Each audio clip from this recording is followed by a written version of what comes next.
नमस्कार, मैं हूं आकर्षण उपल और इस समय आप ये सीधी तस्वीरें देख रहे हैं IBN 24 पर। देश में एक नई प्रथा चल चुकी है जिसका नाम है बुलडोज़र प्रथा। पहले ये उत्तर प्रदेश में चलता था, फिर ये बुलडोज़र पहुंचा मध्य प्रदेश, कल दिल्ली में पहुंचा और आज पहुंच गया करनाल। और करनाल में भी कहाँ, कल्पना चावला मेडिकल कॉलेज के जो डॉक्टर्स हैं उनके बच्चों ने, ये देखिए, ये जो पार्क बनाया हुआ था, इस पार्क में बना हुआ बच्चों के खेलने का जितना भी साजो सामान था इसे उखाड़ कर चला गया है बुलडोज़र। और बुलडोज़र ने यहाँ पर ये कार्रवाई इसलिए की है ताकि बच्चे यहाँ पर खेल ना खेल सकें। ये कार्रवाई इसलिए की गई है कि जो डॉक्टर्स हैं कहीं उनके बच्चे गलती से डॉक्टर ना बन जाएं। ये कार्रवाई इसलिए की गई है ताकि इस पार्क के अंदर कुछ भी अगर हो तो यहाँ के एक शख्स जो कि यहाँ के डायरेक्टर हैं, जो यहाँ के डॉक्टर्स हैं, उनका आरोप है कि जो डायरेक्टर हैं वो चाहते हैं कि सब कुछ हमारी मर्जी से हो। यहाँ पर कोई भी बच्चा अपनी कोई विकेट ना लगा सके, कोई भी बच्चा यहाँ पर, ये देखिए, यहाँ पर आपको बॉल दिखाई दे रही होंगी, यहाँ पर बॉल ना खेल सके, क्रिकेट ना खेल सके, इसलिए इस पूरे ग्राउंड को बर्बाद कर दिया गया है, ख़राब कर दिया गया है बुलडोज़र लगाकर। बुलडोज़र इसलिए लगवाया गया क्योंकि बच्चे यहाँ पर खेलते थे, खेलने के लिए कोई पार्क नहीं था। ये जो बड़ी बड़ी बिल्डिंग्स आप देख रहे हैं, इन बिल्डिंग्स में डॉक्टर रहते हैं। ये वही डॉक्टर हैं जो कल्पना चावला मेडिकल कॉलेज में पेशेंट्स का इलाज करते हैं। लेकिन जब उनके बच्चे अपने माता पिता को यानी कि डॉक्टर्स को याद करते हैं तो डॉक्टर घर पर होते नहीं, तो वो इस पार्क में खेलने के लिए आ जाया करते थे। लेकिन यहाँ पर मेरे साथ दो डॉक्टर हैं, डॉक्टर निवेश हैं और डॉक्टर गुंजन हैं।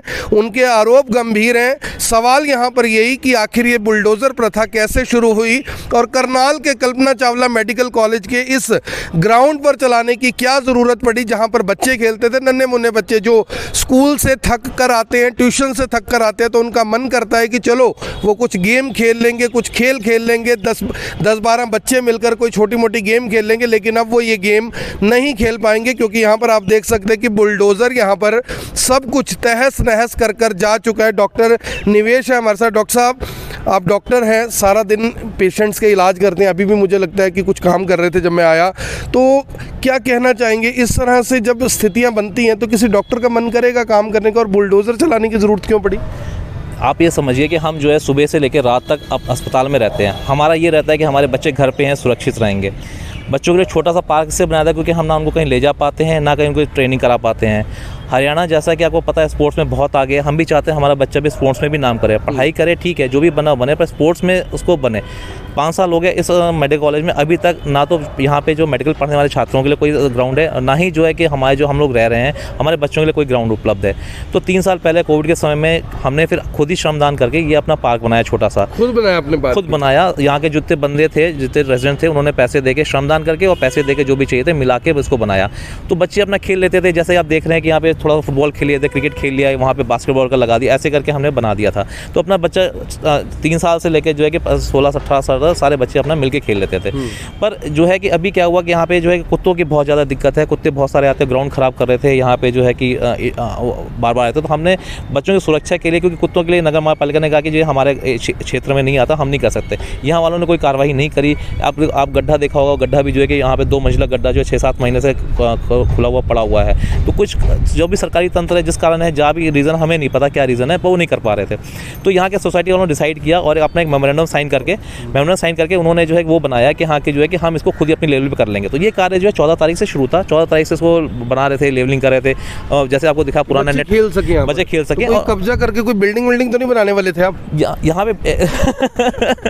अब यहाँ पे बिल्डिंग कैसे बन सकती है? तो आपको भी पता है कि ना तो यहाँ तो जगह है, आप अपना पर्सनल प्लॉट पर्सनल कुछ भी नहीं, हमारा अपना घर है, यहाँ पे हमें पार्किंग दी है, हम यहाँ पे यहाँ तो बच्चे खेलते हैं, बड़े बूढ़े घूम लेते हैं, हम लोग अपना मिलके बैठ लेते हैं, छोटा सा फंक्शन करता है मिलके कर लेते हैं। ये तो पब्लिक ग्राउंड है। यहाँ पे कहीं भी आप देख रहे हो, कहीं भी मैंने लगाया हुआ कि मेरा नाम है या मैंने अपना बनाया, कहीं भी कुछ भी ऐसा नहीं है। और इसके लिए उन्होंने मुझे नोटिस दिया, 18 तारीख को नोटिस दिया, जिसका मैंने जवाब भी कल प्रेषित कर दिया था अपने वर्दी जो है हमारे DMAR को और डायरेक्टर साहब को, कि ये मेरा अकेले का नहीं है, सबके साइन है, सबने उनको दिया हुआ है कि हाँ कि जो ये हम बनाने जा रहे हैं और इसका कोई अकेले का नहीं है। और ये जो है कि बच्चों के उसके लिए उसको हमने मेंटेन नहीं किया है, कहीं किसी को दिक्कत नहीं। टाइप 4-5 वालों ने अपना रिप्रेजेंटेशन डायरेक्टर को ऑलरेडी भेजा हुआ है। पर उन्होंने जो है कि आज जो है कि जो पर इशू यह है कि आज जो डायरेक्टर साहब वो तो छुट्टी पे थे, कल उन्होंने जो यहाँ पे एक्टिंग डायरेक्टर थी डॉक्टर हिमांशु मदान, उनको उन्होंने आदेश दिया। उन्होंने आज जो है जो प्रवीण बहल जो स्टेट ऑफिसर हैं उन्होंने मिलकर आज मैंने उस पर जेसीबी चलवा दी। अब जो यहाँ पे बुलडोजर चला दिया, हाँ बुलडोजर चलवा दिया, जेसीबी से पूरा उखड़वा दिया। आप ये देख रहे हो कितना कच्चा है, आधा तो हमने बड़ी मुश्किल से रिक्वेस्ट करके रुकवा दिया। देखिए जहाँ जेसीबी खड़ी थी उसको पूरा तोड़ दिया। ये पूरा यहाँ तक ग्राउंड कुछ भी नहीं है, जिसमें करीब जो है 50-60 हज़ार रुपये हमारे सबके मिला के कॉन्ट्रीब्यूशन से लगे हुए थे, वो सारा उन्होंने बर्बाद कर दिया, कहीं भी वो नहीं करा। और ना ही इसके अल्टरनेट में हमें अभी तक कोई ग्राउंड दिया कि हाँ कि चलो हम इसको तोड़ रहे हैं, आपको ये ग्राउंड दे रहे हैं, आप यहाँ पे खेलो। अभी तक भी कोई ग्राउंड हमें उपलब्ध नहीं करा है। जब से कॉलेज बने तब से नहीं हो, अभी तोड़ा तो उससे ये भी नहीं कि हाँ एक बैच पास हो जाए, तो अभी भी नहीं दिया उन्होंने कि हाँ कि हम तोड़ रहे हैं, वो वाला है वो ग्राउंड पे खेलो, यहाँ पे हम तोड़ रहे हैं, यहाँ पे हम तोड़ रहे हैं, वहाँ पे आप खेलो। अल्टरनेट भी हमें नहीं दिया। अल्टरनेट दिए बिना जो बन रहा था, ना तो कोई बिल्डिंग प्रपोज्ड है, ना बननी है, ना कुछ है, तब भी उन्होंने इसको तोड़ के बराबर कर दिया, सिर्फ ईगो के कारण। क्योंकि जो है डायरेक्टर साहब यहाँ नहीं रहते, मेडिकल इनके में रहते हैं। डॉक्टर हिमांशु मदान है, वो यहाँ पे सिर्फ घर लेके रहती हैं, बाकी शाम को वापस घर चले जाते हैं। उनके पति उनके वहाँ पे रहते हैं और बच्चे यहाँ रहते हैं। जो बहल हैं, जो स्टेट ऑफिसर हैं, वो भी जो है कि यहाँ नहीं रहते, वो भी आउट ऑफ कैंपस रहते हैं। इनमें से कोई भी कैंपस में रहता तो उनको यहाँ के बच्चों का कोई ख्याल नहीं है कि हाँ ये करें। क्योंकि मैं जो है कि कई बार मुझे लगता है कि हाँ की जो दिक्कतें तब से शुरू हुई जब 2020 में जो है कि मैं जो है डायरेक्टर के लिए एलिजिबल हो गया। तो उसके बाद से डायरेक्टर साहब को ये लगता है कि हाँ कि जो है कि मैं उनके विरुद्ध जो है कि डायरेक्टर के वो ना कर लूँ। पार्क बनाने से आपको कोई डायरेक्टर थोड़ी बना देगा, वो तो एलिजिबिलिटी बनती है तो बन ही जाओगे डॉक्टर साहब। तो उनका तो ये लगता है ना कि हाँ कि जो है कि ये काम मैंने इंडिविजुअल कराया है, तो इसको जो है इंडिविजुअल में साल 1.5 साल से कई नोटिसें, कई आरोप मेरे ऊपर लगा चुके, जिसका मैं सारे भली भांति जवाब दे दिया। जो मैं आरटीआई लगाता हूँ, कहीं ना कहीं मेरे को लगता है कि शायद जो है कि उनको इन्फिनिटी कॉम्प्लेक्स है, जो लगता है कि जिसके कारण उनको लगता है फ्रस्ट्रेशन यूनिवर्सिटी कॉलेज, क्योंकि ये परमानेंट डायरेक्टर है नहीं, ये जो है कि कोर्ट के थ्रू क्योंकि सीनियरिटी के कारण बने हैं। तो इनको लगता है कि हाँ कि जो है कि सिलेक्शन होगा तो ऐसा ना होगा सीनियर बंदा कोई अच्छा, तो इसलिए अभी तक 3 साल हो गए, अभी तक यहाँ कोई डायरेक्टर भी नहीं लगा।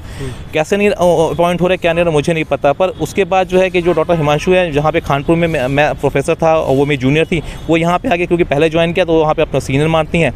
तो इन सब के जो है कि उनको ये लगता है कि हाँ कि शायद मैं जो है कि उनका जो है कि सीनियर होने का बाद में सीनियर हो जाऊंगा, इस जो भी फ्रस्ट्रेशन है जैसा भी है। पर मेरे को ये लगता है कि हमारे आपस के रंजिशों में बच्चों को इन्वॉल्व नहीं करना चाहिए। और बच्चे ना तो हिंदू होते हैं ना मुसलमान होते हैं, और बच्चे सबके बच्चे हैं, सबके बच्चे ही खेल रहे थे, किसी का कोई पर्सनल नहीं था, सब लोगों ने मिल के अपना करा और तोड़ा। उन्होंने जो यहाँ पे कैंपस में नहीं रहते, उन्होंने इसको तोड़ के इसको जो है कि इसको खराब कर दिया। सबसे बड़ी बात है कि बच्चे ना हिंदू होते हैं ना मुसलमान होते हैं, लेकिन जिस तरह से ये प्रथा एक चल पड़ी है कि भाई बुलडोजर लाओ और सब कुछ तहस नहस कर दो, क्योंकि सबक देने के लिए सबसे बड़ी चीज़ बुलडोजर ही है। हमारे साथ डॉक्टर गुंजन हैं। डॉक्टर साहब, चीज़ें पहले ऐसी नहीं थी, पिछले साल 2 साल में काफ़ी ख़राब हो रही हैं, और सबसे बड़ी दिक्कत ये है कि ये सब कुछ समस्या की जो जड़ है वो करनाल बना हुआ है। सीएम सिटी करनाल है, ना कोई अफसर डरता है, ना कोई डॉक्टर डरता है। और अब बच्चों का अगर प्लेग्राउंड ही उखाड़ कर फेंक दिया तो कैसे खेलेगा इंडिया और कैसे बढ़ेगा इंडिया? देखिए, जो आज की घटनाएं हैं वो अपने आप में सेल्फ एक्सप्लेनिंग है। जिस तरह से घटनाक्रम हुआ है, आज आपने को मैंने गड्ढा दिखाया जो 1.5 साल से पड़ा हुआ था, लगभग 20 फुट गहरा था, वो लगभग 1.5 साल से नहीं भरा गया। अब जब कल डॉक्टर निवेश ने एक अपना स्पष्टीकरण दे भी दिया, स्पष्टीकरण की एक कॉपी डीजीएमआर साहब को भी भेजी है, तो डीजीएमआर साहब के आदेश आने का तो वेट कर लेते, कोई इंक्वायरी करा लेते। और इसमें ऐसा क्या गलत हुआ था? जब बच्चे 3 साल से यहाँ खेल रहे थे, उनको पोल्स को बदल दिया गया। पोल्स को बदलने के बाद जहाँ वो कुत्ते वो करते थे, थोड़ा सीमेंट डलवा दिया गया। तो इसमें अगर कोई बात भी थी तो बैठ के फैकल्टी को बात की जा सकती थी, फैकल्टी से बात करके फिर फैकल्टी मतलब आपसी कंसेंट ली जा सकती थी। अगर आपको कोई प्रॉब्लम थी, फैकल्टी ने कोई अपने घर तो लेके जानी नहीं है। कोरोना टाइम्स में ऐसा हुआ कि भाई कई बार हम बच्चों को बाहर नहीं ले जा सकते थे, हमारे बच्चे यहाँ खेलते थे और हम नाइट ड्यूटी या इवनिंग ड्यूटी करते थे। यहाँ जो हमें मकान दिए जाते हैं वो इसीलिए मकान दिए जाते हैं कि भाई जब भी कॉल आए अस्पताल से, हम जल्दी से जल्दी 2 मिनट के अंदर मरीजों को वो देख सकें। यदि हम बाहर सेक्टर में या किसी दूसरे इलाके में करनाल के मकान लेकर रहेंगे तो हमें मरीज को देखने के आने के लिए 15 से 20 मिनट या आधा घंटा लगेगा ट्रैफिक के हिसाब से। हमें मकान यहाँ इसलिए दिया जाता है, ऐसा नहीं है जितना हाउस रेंट हमें यहाँ मिलता है हम मकान लेके भी बाहर रह सकते हैं। अगर हमारे बच्चों को यहाँ खेलने के लिए कई सुविधा नहीं होगी, 5 साल हो गए और आप जो हमने खुद भी किया उसको तुड़वा रहे हो, तो शर्म नहीं है, छिचोरी हरकत है। इसको छिचोरी हरकत के अलावा कुछ नहीं कह सकते कि सिर्फ आप अपनी पर्सनल रेंजेस के लिए। ये बराबर में जो मकान दिख रहा है डायरेक्टर एविडेंस, इस पे डायरेक्टर साहब का 2 ताला लगा हुआ है। कभी कभी रात में वो रुकते हैं यहाँ अपने अस्पताल में, कुछ लोगों के साथ मीटिंग भी करते हैं, जबकि वो रहते दूसरे उसमें। ये मकान अगर किसी दूसरे अधिकारी को दिया जाए तो अगर 30 से 40 हज़ार भी इसका हाउस रेंट बचे तो 2 साल में कितने पैसे सरकार के बचेंगे? तो क्यों, किस नियम के अनुसार उन्होंने 2 बिल्डिंगों को पे अपना कब्जा रखा हुआ है? वो भी आपकी नज़र में अवैध है? अपने आप में अवैध है, लेकिन वही एस्टेट ऑफिस जो नियमों की दुहाई दे रहा है, आज उस एस्टेट ऑफिस का ये बताया जाए। एस्टेट ऑफिसर जो हरियाणा सरकार के नियम है वो क्लास 1 अधिकारी होता है, तो एक क्लरिकल क्लास 2 अधिकारी को उसका उसका चार्ज क्यों दिया गया? आप जिन गड़बड़ियों की बात कर रहे हैं, मैं ज़्यादा डिटेल में नहीं जाऊंगा, लेकिन आप मुझे बताइए कि जितने भी सरकार की परचेज होती है वो या तो सेंट्रल स्टोर के थ्रू होती है कल्पना चावला में, या स्टेट ऑफिस कराता है। दोनों का चार्ज एक ही बंदे को दिया हुआ है। ऐसी क्या मजबूरी है? क्या और दूसरे अधिकारी नहीं है? लेकिन उसके बावजूद भी गड़बड़ियां हो रही हैं। गड़बड़ हो रही है अंदर, तो गड़बड़ियां हो रही हैं। आप शाम को कैंपस का एक राउंड लेके देखिए, कोई भी पत्रकार आके राउंड लेके देखे कि कितनी लाइटें जलती हैं। हर साल लाइटें खरीदी जाती हैं और यहाँ पे आपको 25% से भी ज़्यादा लाइटें नहीं मिलेंगी। आप किसी भी मोटी बात मैं करूं कि अब जो करनाल शहर का भ्रष्टाचार है वो कल्पना चावला मेडिकल कॉलेज में भी है, ऐसा आरोप आप लगा रहे हैं। देखिए, ये लोग दूध के धुले नहीं है जब इस तरह की हरकतें करेंगे कि आप 2 दिन भी वेट नहीं कर सकते। इनको अपनी सफाई तो देनी पड़ेगी, इन पे सवाल तो उठेंगे। अब 9 बजे हम ड्यूटी के लिए गए हैं। अगर इनको इतना वो था, जब कल नोटिस दिया है तो पहले एक नोटिस देते भाई कल हम इसको तोड़ेंगे, ठीक है। फिर चाहे हम किसी DGMR साहब से अनुरोध करते, ACS साहब के हाथ जोड़ते, CM साहब के हाथ जोड़ते, अच्छा कुछ तो हमें समय देते। हम CM साहब को अपनी बात बताते। ऐसा करके सर डॉक्टर साहब क्या हासिल क्या हुआ? बच्चे आज आएंगे, स्कूल गए हुए हैं, अभी बात हो रही थी आपसे, जब बच्चे आएंगे उन्होंने सोचा होगा आज हम शाम को ये गेम खेलेंगे, आज हम शाम को ये देखकर तो बच्चों का हौसला वो खुद टूट जाएंगे। देखिए, रशिया यूक्रेन में वार चल रहा है, लेकिन वहाँ भी रशिया भी कोशिश करता है कि बच्चों और औरतों को रखा जाए। यहाँ आज इन्होंने बच्चों की हाय ली है, ठीक है, अपनी ईगो और अपनी पर्सनल उसके वो करने के लिए। ठीक है, किसका नाम ले रहे हैं आप इसमें? मेन अधिकारी तो जो यहाँ के डायरेक्टर हैं उन्हीं का है, उन्हीं के आदेश से हुआ है, क्योंकि हिमांशु मदान मैडम ने बताया। डॉक्टर जगदीश दुरेजा, जिनके पास यहाँ 2 साल से चार्ज दिया हुआ है, जिसमें सारी इस तरह की अनियमितताएं हो रही हैं। अब आप मुझे बताइए, डॉक्टर इनकी बीवी जो हैं डॉक्टर निवेश, इनकी बीवी गायनी विभाग की हेड हैं, उनके नीचे एक कोई दूसरी डॉक्टर करती हैं। जो डेमोस्ट्रेटर की पोस्ट थी, SR की पोस्ट थी, उन्होंने उसको दे दिया, वो कोर्ट में चली गई, क्योंकि अपनी बीवी को तो दिया, दूसरों को नहीं दिया। क्यों? जबकि MCI का नियम है 45 साल से अधिक उम्र के व्यक्ति को आप SR और डेमोस्ट्रेटर नहीं कर सकते, ठीक है। आपने एक 48 साल के व्यक्ति को डेमोस्ट्रेटर अपॉइंट करने से पहले क्या उच्च अधिकारियों की अनुमति ली? और वो भी सारी रंजिश, और वो भी जब वो आपका पारिवारिक सदस्य है, आपकी पत्नी है। तो कहानी सारी रंजिश की है कि अभी आप लोग उधर शिकायतें करते तो उन्होंने बदले में ये उखाड़ दिया सारा कुछ। बट रंजिश समझ लो, ईगो समझ लो, आप कुछ भी समझ लो, बात इसकी नहीं कि हाँ की जो है रंजिश, अब मुझे नहीं पता, पर रंजिश होती है तो हमसे रखें, हमसे करें। बच्चों से रंजिश निकालने का आपको भी लगता कि क्या आज का जो दिन है, जो कल का दिन है, क्या आप अपने काम को जो आपका पेशा है कर पाएंगे? दिमाग नहीं डाइवर्ट नहीं रहेगा यहाँ पे? आपकी बात बिल्कुल ठीक है, हमारा दिमाग तो डाइवर्ट रहेगा, पर हम अपने कर्तव्य से विमुख नहीं हो सकते। हमें अपने कार्य तो करने। कहना चाहेंगे कुछ की जाँच? बस उनसे बस मैं यही कहना चाहूँगा कि जो हमारे बच्चों का ये जगह तोड़ी है, हमें जगह अवेलेबल करा दें, इसको वापस बनवा दें, ताकि हमारे बच्चे जो हैं कि खेल सके। हमें किसी से कोई शिकायत नहीं है, हम अपना काम पूरे उससे करते हैं। उनसे ये कि हाँ, जो हम यहाँ रेजिडेंस में रह रहे हैं, हमारा ध्यान ये रखें कि हाँ के जो कम से कम हमारे जो बच्चे हैं उनका जो है वेलफेयर हो।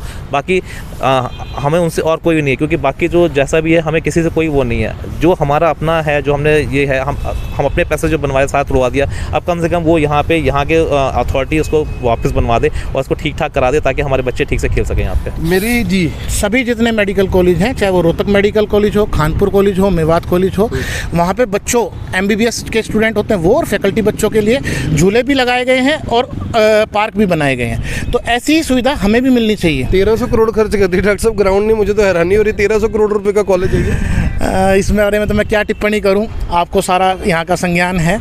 लेकिन हम तो अपने बच्चों के लिए अनुरोध कर रहे हैं। यहाँ से एक MBBS का बैच पास आउट होकर जा चुका, क्या उसकी यादें होंगी? क्या वो सोचेगा कि भाई हम जिस स्कूल में पढ़े थे उसमें कभी हमारे समय में मैदान था ही नहीं, खेल का मैदान ही नहीं था।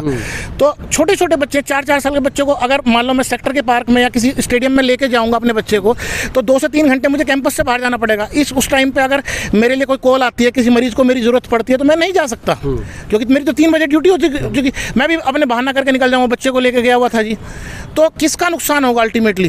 सीएम साहब से कहना चाहेंगे? सीएम साहब से हम हाथ जोड़ के कहते हैं कि उनकी, सब लोग जानते हैं उनकी नीयत के बारे में, कितनी नेक नीयत से वो काम कर रहे हैं और हरियाणा को आगे ले जाना चाह रहे हैं। और ईमानदार ऐसा सीएम इस स्टेट ने पहली बार देखा है। लेकिन इस तरह के अधिकारी उनको दिग्भ्रमित कर रहे हैं, मिसगाइड कर रहे हैं और ऐसे काम कर रहे हैं जिससे मतलब सीएम साहब तो सोच भी नहीं सकते इस तरह की छिछोरी हरकत कोई अधिकारी कर सकता है कि अपनी ईगो को सेटिस्फाई करने के लिए, अपनी नाकामियों को छिपाने के लिए इस तरह की अपने, मतलब एक बंदा है वो HOD है आपका, सर्जरी का विभाग अध्यक्ष है, आप उससे पर्सनल दुश्मनी निकाल रहे हैं।